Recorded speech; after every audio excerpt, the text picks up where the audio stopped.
The rain started just after dusk as I was driving back alone from a small hill town. It was slow at first, then became so heavy the windshield looked like it was melting. This road had no lights, just the occasional reflective marker where the cliff edge fell away into absolute darkness. I remember glancing at the clock 9:41 p.m. right before the engine sputtered and died. Just like that. The car rolled to a silent stop on the wet road. I tried the ignition again and again, but nothing happened. With each attempt, the dashboard lights grew dimmer until they faded completely, leaving me in the dark.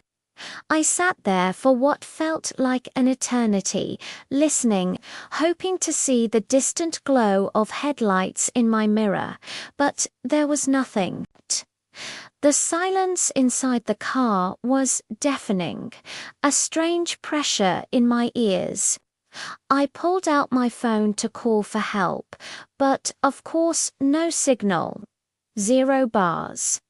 The only sounds were the relentless drumming of rain on the roof and the faint ticking of the cooling engine. The thought of getting out into that black, wet void was terrifying. But after 15 minutes of absolute isolation, I knew I had to at least check under the hood.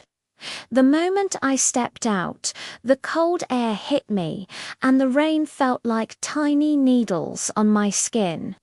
I propped the hood open and shone my phone's flashlight onto the engine.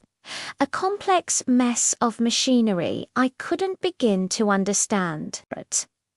As I stood there, a powerful, chilling feeling washed over me, the distinct, irrational certainty that I was being watched. My eyes darted to the dark tree line above the road. I swept my phone's light towards it, but the beam was swallowed by the downpour. Giving up, I slammed the hood shut and turned back to the car. That's when I heard it. Sloshing footsteps on the wet asphalt coming from behind me. It wasn't a run, just a steady, deliberate walking pace. I froze, my heart pounding. When I spun around, the sound stopped. There was no one there. I started backing slowly toward the driver's side door, keeping my phone light aimed into the darkness. Then the steps started again, closer this time, but still I saw nothing. As my hand fumbled for the door handle, my light caught it. Something was standing on the other side of the road. It was tall, unnervingly still, and facing me as if it had been there all along. My brain knows what a person looks like, even in near darkness. This wasn't a person. Its proportions were all wrong, too long, too thin, like a distorted shadow that had taken solid form. It didn't move. It didn't seem to breathe. The rain streamed down its shape without causing a single flinch, as if it were carved from the night itself.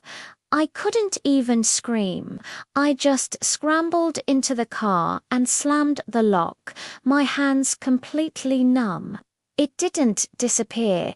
It just stood there, watching me, waiting. And in that moment, I understood what true fear is. It's not the thing that chases you. It's the thing that stands perfectly still because it knows you have nowhere to go.